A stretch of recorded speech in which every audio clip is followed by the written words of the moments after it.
John Paciorek, freshman quarterback in 1981. You know, my first 3 days on campus, I was the only quarterback in the class. So I was being coached by Bo Schembechler and Gary Moeller, which is super intense experience, but I was all about it, you know. And then, 3 days later, upperclassmen showed up and number 7 on the depth chart, you know.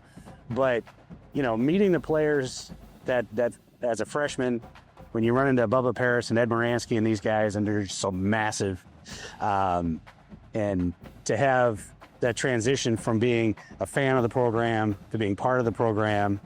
I remember specifically the first time Anthony Carter yelled at me and he knew my name. I'm like, oh crap, Anthony knows me, which was weird, and then you go through this transition where it's like, you're just part of the team and these are all your knuckleheads, that you're playing with and competing with.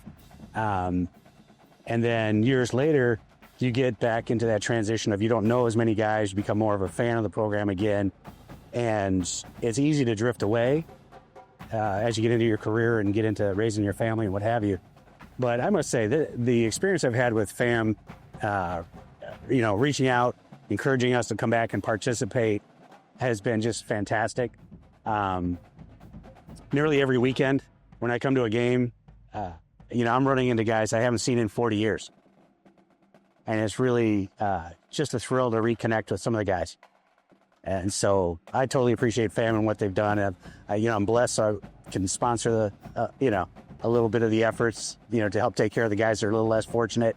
I think that's a core element that we need to address. But the recreational part, just getting together, reconnecting with the team, was awesome.